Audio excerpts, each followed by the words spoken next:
What if I told you that the tightness you feel in your chest when you wake up on Monday mornings is not just stress, not just fatigue, not just the weight of responsibility pressing down on you, but something far more intelligent, far more purposeful, far more intimately connected to the truth of who you are becoming? What if that knot in your stomach, that restlessness that keeps you scrolling through your phone at 2 in the morning, that sudden urge to cry in the middle of a perfectly ordinary afternoon, what if all of it is not a malfunction, but a message, not a weakness, but a compass pointing towards something you have been refusing to see? Most of us have been taught to treat anxiety like an intruder, something to medicate, to manage, to push away with breathing exercises and positive affirmations. We are told it is a chemical imbalance, a disorder, a flaw in our nervous system that needs to be corrected. And while there is truth in the biology, while the body does respond to threat and uncertainty with very real physiological reactions, there's another layer beneath all of that, a deeper current running through the experience of anxiety that we almost never talk about. It is the layer where your soul, that ancient, quiet intelligence within you, begins to refuse the life you're rehearsing, the life you're performing, the life you have agreed to live even though it was never truly yours. You feel it in small moments. You feel it when you're sitting in a meeting and someone is talking about quarterly projections, and you realize you have not heard a single word for the last 5 minutes because your mind has drifted somewhere else, somewhere you cannot name, somewhere that feels both far away and achingly close.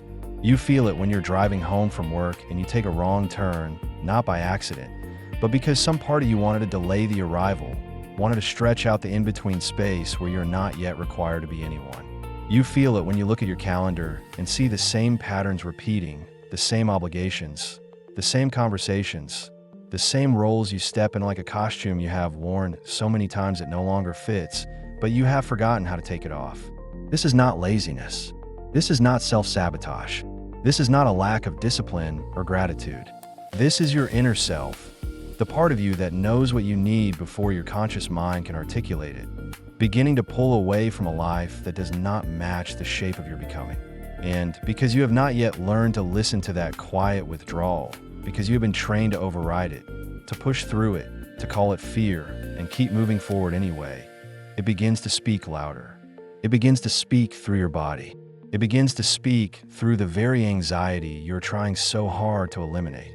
Carl Jung spent much of his life exploring the terrain between the conscious and the unconscious, the space where the ego, the part of us that navigates the world and makes decisions and maintains our social identity, meets the self, that deeper, more complete version of who we are that exists beneath all the roles and expectations. He understood that the psyche is not a static thing, not a fixed personality that we are born with and carry unchanged through our lives. It is a living system, always moving, always adjusting, always trying to bring us into alignment with our true nature. And when we stray too far from that alignment, when we build a life that serves the persona but starves the soul, the unconscious begins to intervene. It does not intervene with clear instructions. It does not send you an email with a bulleted list of what needs to change. It intervenes through symptoms, through dreams, through slips of the tongue, through sudden emotional reactions that seem disproportionate to the situation. It intervenes through anxiety, not the anxiety that warns you of real danger, not the anxiety that helps you prepare for a presentation or stay alert in an unfamiliar place, but the anxiety that has no clear object, the anxiety that follows you even when everything in your life looks fine on paper, the anxiety that wakes you up at 3 in the morning with a feeling that something is wrong even though you cannot name what it is. In this unfolding, in this slow meditation on what anxiety really means when it becomes chronic, when it becomes a constant hum beneath your daily life, I want to share with you several signs, several inner shifts, several quiet recognitions that indicate your soul is refusing the life you are rehearsing. These are not steps to fix yourself. These are not strategies to eliminate discomfort. These are invitations to see your anxiety differently, to stop treating it as an enemy and start listening to it as a messenger. And if you stay with me until the end, you may find that some of the experiences you have been judging as failures, as evidence that something is broken in you, are actually the early movements of a transformation that has been trying to happen for a very long time. You may begin to reinterpret the last 6 months, the last year, the last several years, not as time wasted or progress delayed, but as a necessary preparation, a slow dismantling of a life that was never meant to hold you. You may begin to see that the confusion you have been feeling is not a lack of clarity, but the presence of too much clarity arriving all at once, faster than your conscious mind can process. And your anxiety is simply the friction between who you have been and who you are becoming. So let us begin slowly with the first sign, the first quiet recognition that something deeper is at work. The first thing you may notice, though you may not have words for it yet, is a growing sense of detachment from the things that used to matter to you. This is not depression, though it can feel similar. This is not apathy, though it may look like you have stopped caring. It is more subtle than that. It is the feeling that you are going through the motions, that you are still showing up, still fulfilling your responsibilities, still saying the right things and smiling at the right times. But there's a part of you that is no longer present, a part of you that has quietly stepped back and is watching from a distance. You notice it when someone asks you about your plans for the weekend, and you realize you do not have any desires, any genuine enthusiasm for the options in front of you. You notice it when you're scrolling through social media, and you see people excited about things that used to excite you, trips and achievements and milestones, and you feel nothing, not judgment, not envy, just a strange flatness, a sense that you're looking at a language you used to speak but no longer understand. You notice it when you're at a dinner party and everyone is laughing and you're laughing too, but inside there's a silence, a stillness, a feeling that you are performing a role in a play that no longer interests you. This detachment frightens you because you think it means you're losing yourself, that you are becoming numb, that something vital in you is dying. And so you try to re-engage. You try to force enthusiasm.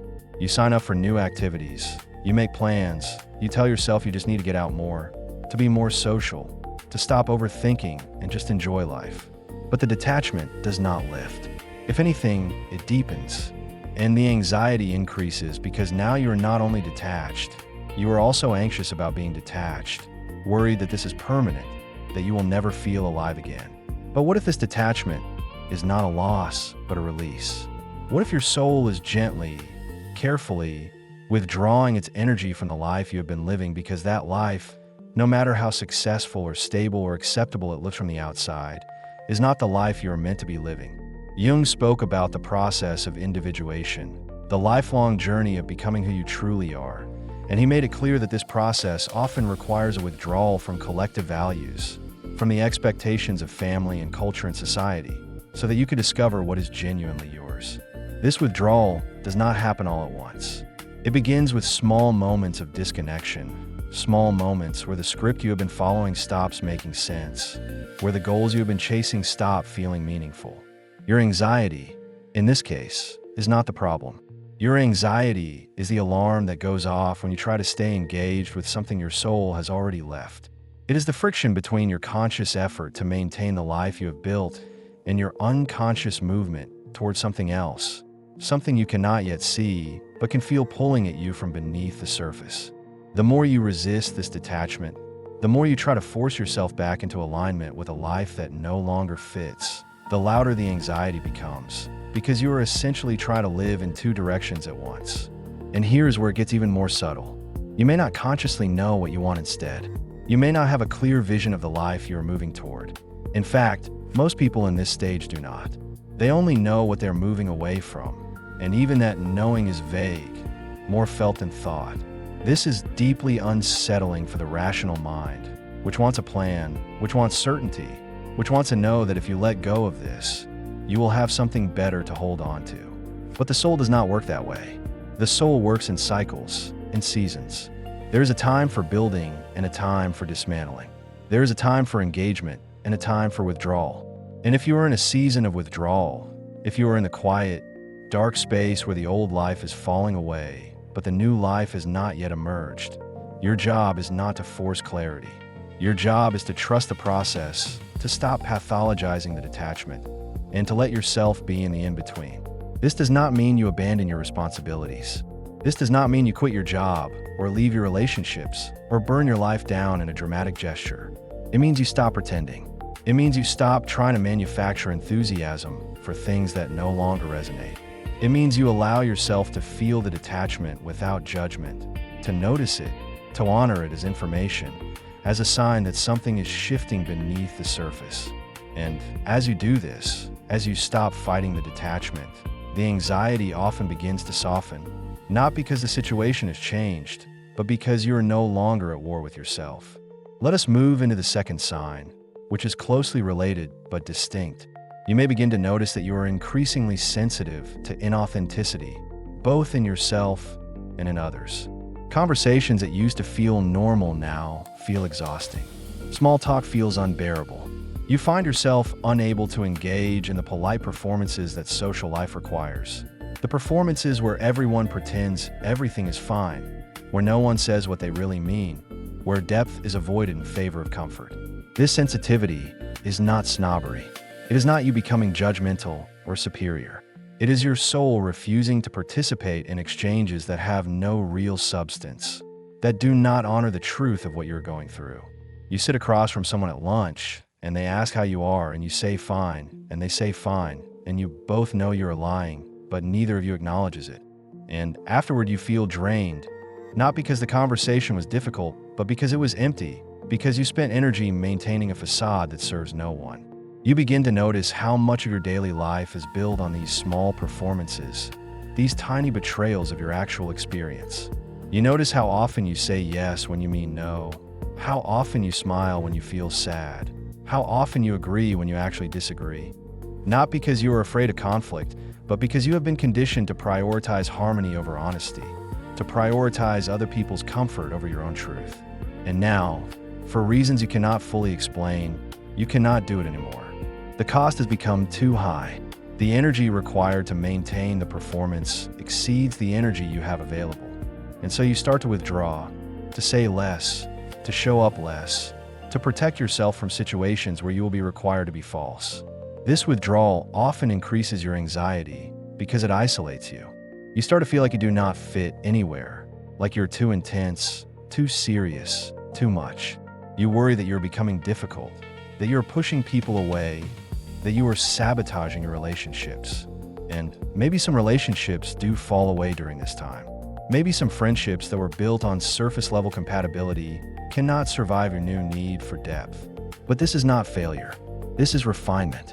This is your soul clearing space for connections that can actually hold you, for people who are willing to meet you in the deeper places, who do not need you to pretend in order to feel comfortable around you. Jung talked about the persona, the mask we wear to navigate social life.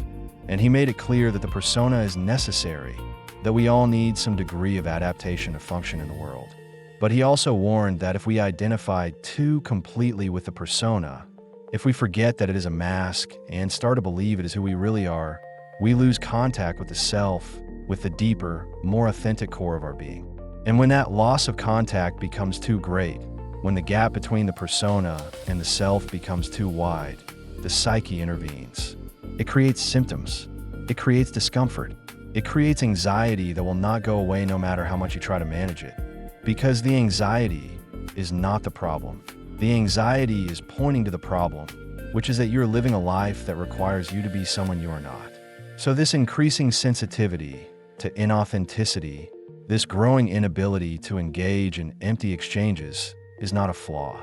It is a sign that your soul is waking up, that it is no longer willing to accept the compromises you have been making, that it is demanding a life where you can be real, where you can speak truthfully, where you do not have to edit yourself into acceptability. And yes, this is uncomfortable. Yes, this creates friction. Yes, this may mean you spend more time alone for a while as you learn to honor this new sensitivity. But the alternative of continuing to betray yourself in 1,000 small ways every day is no longer sustainable. Your anxiety is making sure you know that. The third sign, and this one is often the most confusing, is that you begin to feel anxious about things that are going well. You get a promotion, and instead of feeling excited, you feel trapped. You reach a goal you have been working toward for years, and instead of satisfaction, you feel empty. Someone expresses interest in you romantically, and instead of joy, you feel panic.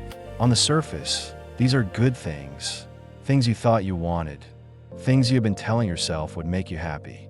But now that they are here, now that they are actually happening, you realize they do not fit They do not feel right. And the anxiety that arises is your soul saying no, saying this is not it, saying you're moving in the wrong direction, even though the direction looks right to everyone else. This is deeply disorienting because we are taught to trust external markers of success, to believe that if we achieve certain things, if we reach certain milestones, we will feel fulfilled. And so when we reach those milestones and feel nothing, or worse, when we feel anxious and want to run away, we think something is wrong with us. We think we are self-sabotaging, that we are afraid of success, that we have some deep psychological block that is preventing us from enjoying the good things in our life. And maybe there is some truth in that. Maybe there are old wounds, old patterns, old fears that need to be addressed. But often, beneath all of that, there is something simpler and more profound. The life you are building, the life you thought you wanted, is not actually aligned with who you are. It is aligned with who you thought you should be, with the values you inherited, with the expectations placed on you, but not with the deeper truth of your own being. Your soul knows this. Your soul has always known this. But your conscious mind, your ego, has been too invested in the plan, too committed to the story you've been telling yourself about what your life is supposed to look like, to hear the quiet objections rising from within. So the objections get louder. They become anxiety. They become panic attacks when you think about the future. They become insomnia when you lie in bed at night and imagine yourself 5 years from now, still on this path. They become a visceral, physical revulsion to the very things you were supposed to want. And here's the heartbreaking part. You may not know what you actually want. You may only know what you do not want.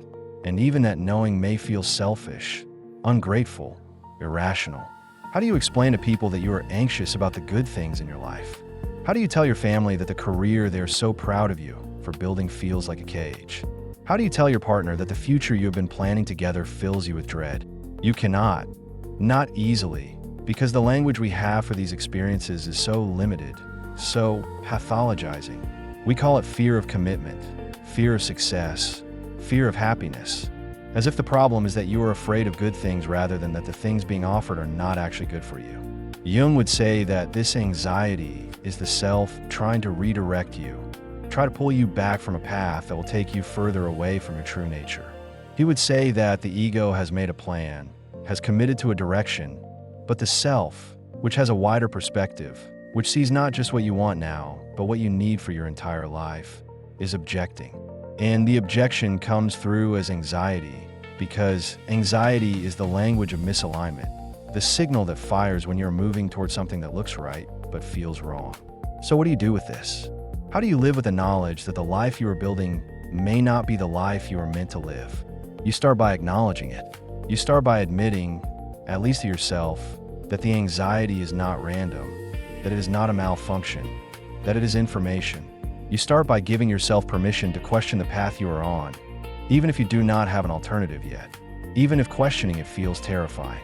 You start by slowing down, by creating space between stimulus and response, by noticing when you feel that visceral no rising in your body and honoring it instead of overriding it. This does not mean you make impulsive decisions. This does not mean you blow up your life in a moment of panic. It means you stop pretending the anxiety is meaningless. It means you start treating it as a guide, as a compass, as a voice from the deeper parts of yourself that are trying to get your attention. And as you do this, as you begin to listen instead of suppress, the anxiety may not disappear, but it often becomes less overwhelming because you're no longer fighting it. You're no longer at war with the part of yourself that is trying to protect you from a life that will not sustain you. The fourth sign is a growing sense that time is running out. Not in the sense that you are aging or that opportunities are closing, but in the sense that you cannot keep living this way, that something has to change soon or you will lose yourself completely. This is not a rational thought. It is a feeling, a pressure, an urgency that has no clear deadline, but feels absolute. You wake up and think, I cannot do this for another year. You sit at your desk and think, I cannot keep pretending for another month. You look at your calendar and think, I cannot keep saying yes to things I do not want to do for another week. This urgency is often misunderstood as impatience or as a sign that you need to make a big change right now, immediately, without thinking it through. And sometimes people do make impulsive decisions from this place, decisions they later regret, because the urgency is real but the direction is not yet clear. The soul is saying something needs to change, but it is not always saying what needs to change or how. And so you are left with this intense pressure, this feeling that you are running out of time, but no clear sense of what to do with it. Jung spoke about the second half of life as a time when the questions change, when the focus shifts from building a life in the external world to discovering who you actually are beneath all the roles and achievements. He said that many people reach midlife and experience a crisis, not because something is wrong with their life, but because the values that guided the first half, the values of success and security and social acceptance, stop being enough. The soul begins to ask different questions. It begins to ask about meaning, about authenticity, about legacy, about whether the life you're living is actually yours. And if you have been avoiding those questions, if you have been too busy or too distracted or too afraid to face them, they eventually force their way to the surface, often through anxiety, through depression, through a sense of urgency that will not let you rest. This urgency is not your enemy. It is not a sign that you are broken or that you are having a breakdown. It is a sign that you are on the edge of a breakthrough, that something in you is ready to emerge, that the old structures can no longer contain the person you are becoming. But the breakthrough cannot happen if you keep trying to manage the urgency, if you keep trying to talk yourself out of it, if you keep telling yourself to be patient and grateful and reasonable. The breakthrough requires that you honor the urgency, that you take it seriously, that you create space in your life to listen to what it is trying to tell you. This might mean you start saying no to things that do not feel essential. This might mean you carve out time for solitude, for reflection, for practices that help you access the deeper layers of yourself. This might mean you stop filling every moment with distraction and allow yourself to feel the discomfort, the restlessness, the not knowing. Because beneath the urgency, beneath the anxiety, there is usually a question waiting to be asked, a truth waiting to be acknowledged, a desire waiting to be named.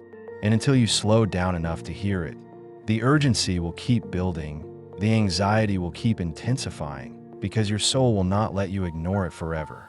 The fifth sign is that you begin to have recurring thoughts about a different life, not a fantasy life, not an escape, but a real, tangible sense that there is another way to live that you have not allowed yourself to consider. These thoughts come at odd moments. You are washing dishes, and you think about what it would be like to live in a different city. You're driving to work, and you imagine what it would feel like to wake up without an alarm, to structure your day around your own rhythms instead of someone else's schedule. You're lying in bed, and you picture yourself doing work that actually matters to you, work that uses your gifts, work that feels like an expression of who you are rather than a means to an end. At first, you dismiss these thoughts. You tell yourself they are unrealistic, that everyone has fantasies, that it is normal to daydream about a different life, but that does not mean you should actually pursue it. You tell yourself you have responsibilities, that you cannot just walk away from everything you have built, that it is too late to start over. And so you push the thoughts away, but they keep coming back. They show up in your dreams. They show up in the books you're drawn to, the conversations that light you up, the moments when you feel most alive. They are persistent, insistent, and the more you ignore them, the more anxious you become, because part of you knows that these thoughts are not random, that they are not just fantasies, that they are glimpses of a life that is actually possible, a life that is waiting for you on the other side of your fear. Jung called these recurring images and ideas messages from the unconscious, attempts by the deeper self to communicate with the conscious mind, to show you what you need, what you long for, what you are capable of becoming. He said that the unconscious is not just a repository of repressed memories and unacceptable desires. It is also a source of creativity, of wisdom, of guidance. It knows things about you that your conscious mind does not yet know. It sees possibilities that your ego, with its limited perspective and its investment in safety and control, cannot see. And when the gap between what you are living and what you are capable of becomes too great, the unconscious begins to send you images, dreams, fantasies, recurring thoughts, all designed to pull you toward a more authentic expression of yourself. But here is the challenge. These thoughts, these glimpses of another life, often come without a clear roadmap. They do not tell you exactly how to get from here to there. They do not give you a step-by-step plan. They only show you that there's another way, that the life you're living is not the only option, that you have more freedom than you have been allowing yourself to believe. And this can be terrifying because freedom is not always comfortable. Freedom requires that you take responsibility for your choices, that you stop blaming circumstances or other people for the life you are living, that you acknowledge that if you're unhappy, if you're anxious, if you're living a life that is not fit, it is at least partly because you have been choosing safety over authenticity, security over growth, comfort over truth. Your anxiety, in this context, is the tension between the life you are living and the life you keep imagining. It is the discomfort of knowing there is another way, but not yet having the courage to choose it. It is the fear that if you acknowledge these recurring thoughts, if you take them seriously, you will have to change. And change is hard. Change is uncertain. Change requires you to let go of the known, even when you do not yet have a clear picture of what will replace it. And so you stay stuck, caught between two worlds, and the anxiety grows because you're neither fully committed to the life you have nor fully willing to step into the life you sense is possible. The sixth sign, and this one often goes unnoticed until it becomes overwhelming, is that your body starts to rebel. You get sick more often. You have headaches, stomach aches, back pain, tension that will not release no matter how many massages you get or how much you stretch. You feel tired all the time, not the kind of tired that comes from physical exertion, but a deep, existential exhaustion, a tiredness that sleep does not fix. Your body is trying to tell you something, trying to get your attention, trying to make you stop and listen because you have been ignoring all the more subtle signs. Jung understood that the psyche and the soma, the mind and the body, are not separate.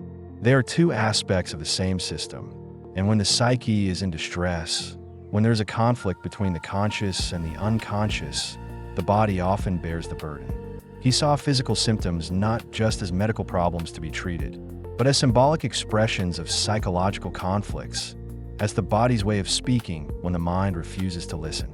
And while this does not mean that all illness is psychological, it does mean that chronic, unexplained physical symptoms, especially when they arise during times of life transition or inner conflict, deserve to be taken seriously not just as medical issues, but as messages from the deeper self. Your body knows when you are living out alignment. It knows when you are betraying yourself, when you are overriding your needs, when you are forcing yourself to stay in situations that are harming you. And it will try to protect you, first with subtle signals, with restlessness, with mild discomfort, with small aches and pains. But if you ignore those signals, if you push through them, if you keep telling yourself to be tougher, to work harder, to stop complaining, the signals get louder. The aches become chronic pain. The restlessness becomes insomnia. The mild discomfort becomes debilitating anxiety. Your body is not failing you. Your body is trying to save you from a life that is slowly destroying you. And here's what makes this so difficult. We live in a culture that valorizes pushing through, that tells us to ignore our bodies, to override our limits, to keep going no matter what.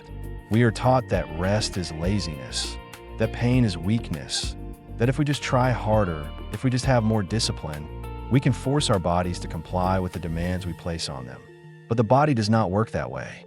The body has its own intelligence, its own wisdom, and when we consistently ignore it, when we treat it as a machine that should obey our will, it eventually breaks down.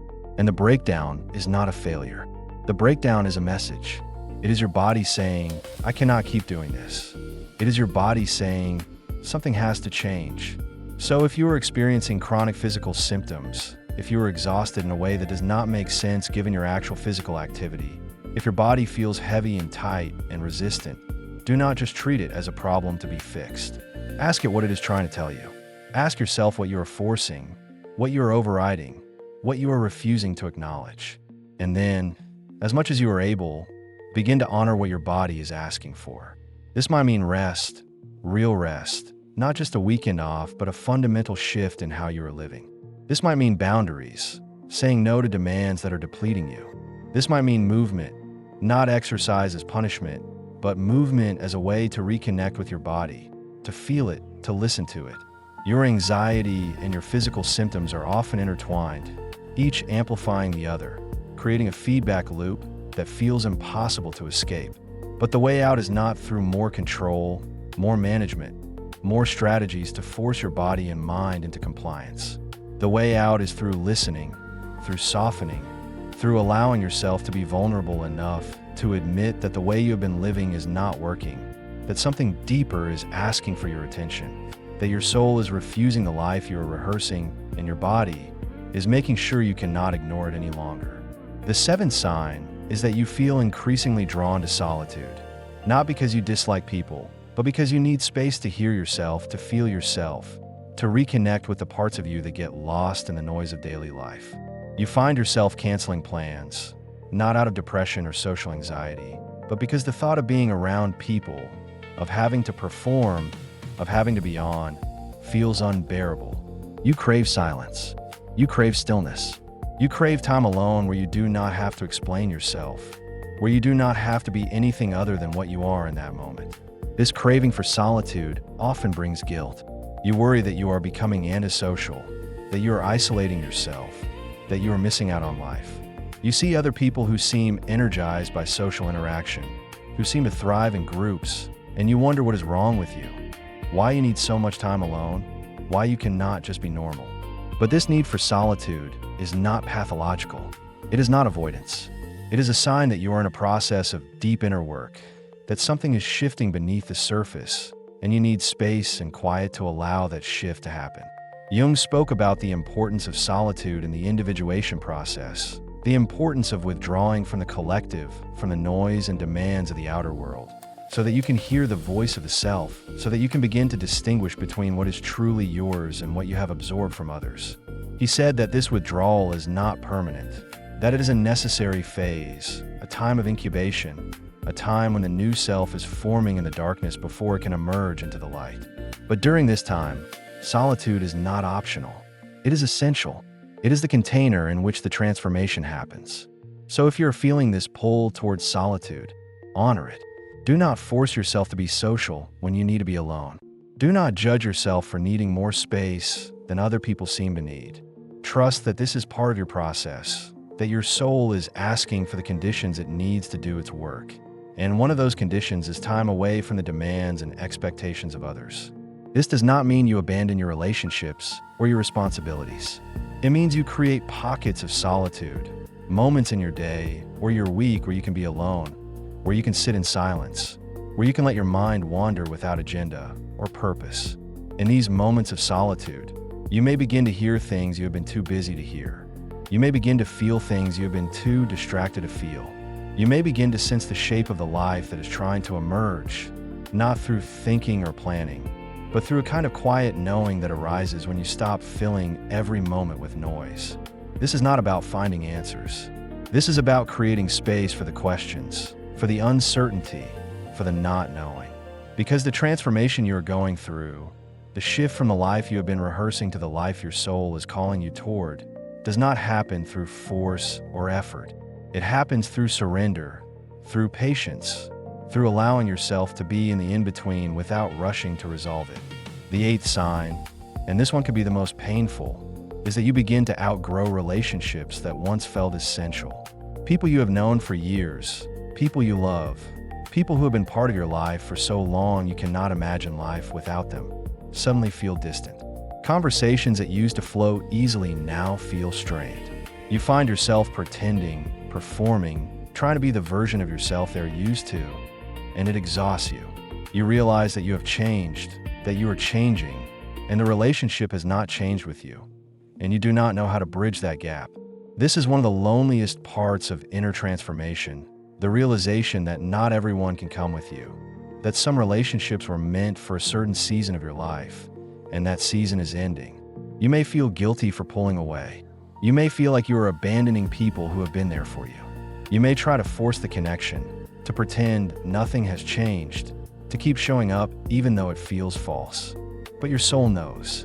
Your soul knows when a relationship is no longer serving your growth, when it is keeping you tethered to an old version of yourself, when it is preventing you from becoming who you need to become.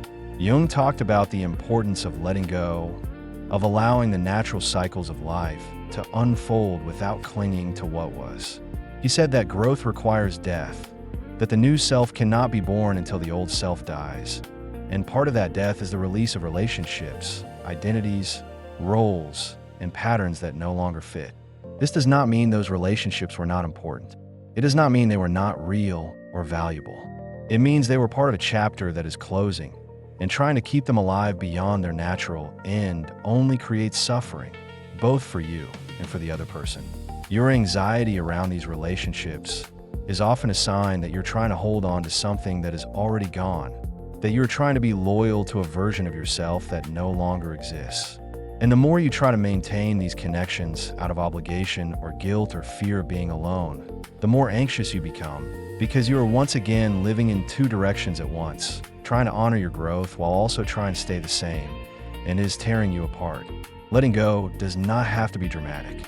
It does not have to involve confrontation or explanation. Sometimes it is simply a quiet withdrawal, a gradual decrease in contact, a gentle honoring of the fact that you're on different paths now. And yes, it is sad. Yes, it is a loss. Yes, it may bring up grief and loneliness and fear, but it is also necessary. It is also an act of integrity. It is also a way of honoring both yourself and the other person by refusing to pretend, by refusing to maintain a connection that has become hollow. As you move through this process, as you allow some relationships to fall away, you will likely find that new relationships begin to emerge. Relationships with people who meet you where you're now, who do not need you to be who you were, who can hold the complexity and depth of who you are becoming. These new connections may feel different, more authentic, more nourishing, because they are not built on performance or obligation, but on genuine resonance, on a shared willingness to be real, to be vulnerable, to be in process. The ninth sign is that you start to question everything, not in a cynical or nihilistic way, but in a genuine, open way. You question the beliefs you were raised with, the values you have been living by, the assumptions you have never thought to examine. You question your career, your relationships, your lifestyle, your goals. You question what success means, what happiness means, what a good life looks like. And this questioning is not comfortable. It is destabilizing. It is disorienting. Because when you start to question everything, you lose the ground you have been standing on. And for a while, you do not know what to believe, what to trust, what to build your life around. This phase of questioning is what Jung called the dissolution of the persona, the breaking down of the false self, the mask you have been wearing, so that the true self can emerge. It is a necessary part of the individuation process, but it is also one of the most difficult, because it requires you to live in uncertainty, to live without the comfort of fixed answers, to live in the questions themselves. And our culture does not teach us how to do this. Our culture teaches us to have opinions, to be certain, to know what we believe and defend it. But the soul does not grow through certainty. The soul grows through inquiry, through curiosity, through the willingness to not know. Your anxiety during this phase is often a response to the loss of certainty, the loss of the structures and beliefs that used to give your life meaning and direction. You feel unmoored, adrift, like you have lost your compass. And in a sense, you have. The old compass, the one that was programmed by your family and your culture and your conditioning, no longer works.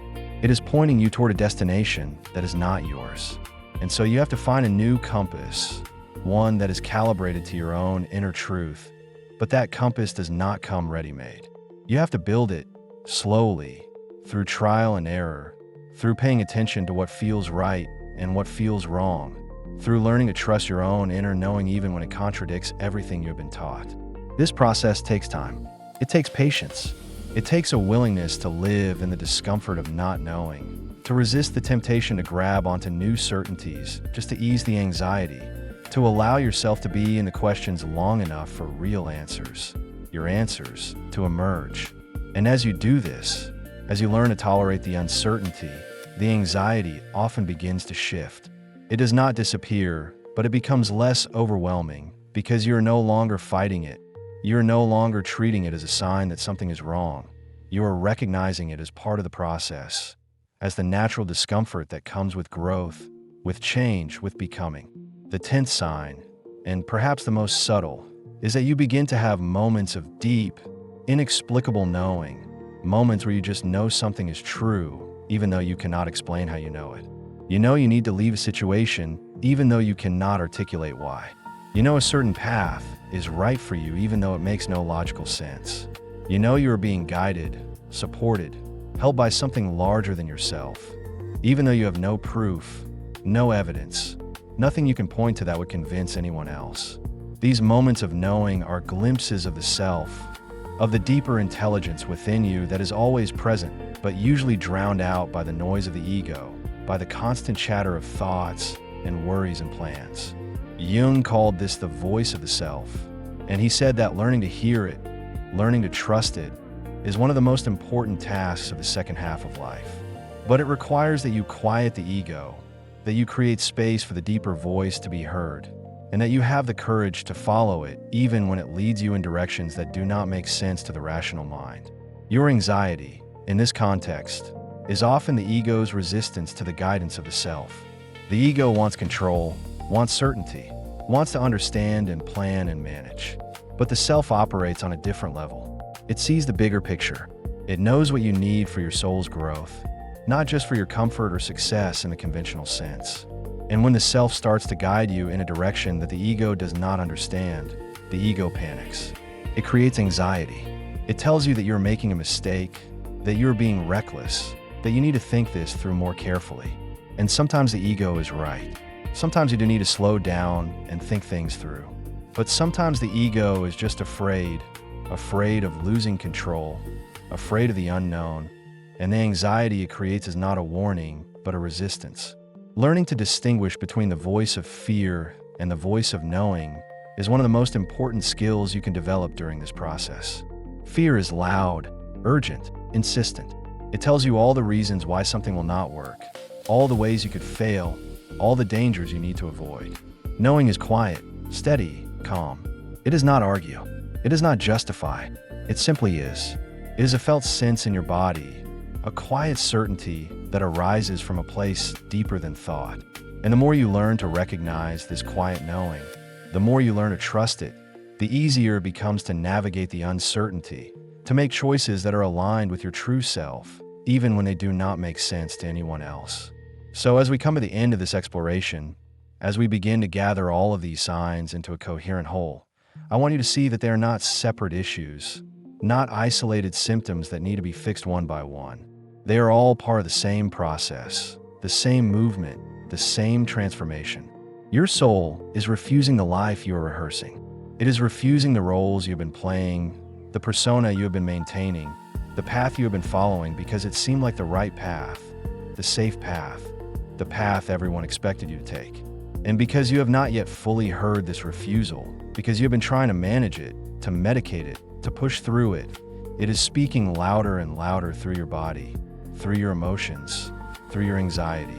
But here is the truth that I want you to hold as you move forward. This refusal is not a problem. This refusal is not a sign that you are broken or weak or failing. This refusal is an act of love. It is your soul loving you enough to say no, to say this is not the life you're meant to live, to say there is something more, something deeper, something truer waiting for you. And yes, the process of letting go of the old life, of stepping into the unknown, of allowing yourself to be transformed, is difficult. It is painful. It is uncertain. But the alternative of continuing to live a life that requires you to betray yourself every day, is far more painful in the long run. Nothing that is happening to you is random. Nothing is a mistake. The anxiety, the detachment, the physical symptoms, the recurring thoughts, the pull towards solitude, the outgrowing of relationships, the questioning of everything, the moments of deep knowing, all of it is part of a larger pattern, a larger intelligence, a larger process that is trying to bring you into alignment with who you truly are. And your job, your only job, is to stop fighting it. Your job is to listen. Your job is to trust that even though you cannot see the whole picture yet, even though you do not know where this is leading, something in you does know, something in you is guiding you. And if you can soften enough, if you can surrender enough, if you can allow yourself to be in the process without needing to control it, you will find your way. So what do you do now? How do you move forward from here? You start small. You start by noticing. You start by paying attention to the moments when your anxiety spikes, to the situations that drain you, to the thoughts that keep recurring, to the ways your body is speaking to you. You do not need to make big changes right away. You do not need to have a plan. You just need to start acknowledging what is true, even if it is uncomfortable, even if it complicates your life, even if it means admitting that you do not have all the answers. You might start a practice of writing, not to figure things out, but just to give voice to what you are feeling, to let the confusion and the fear and the longing spill out onto the page without judgment. You might start carving out time for solitude, even if it is just 10 minutes.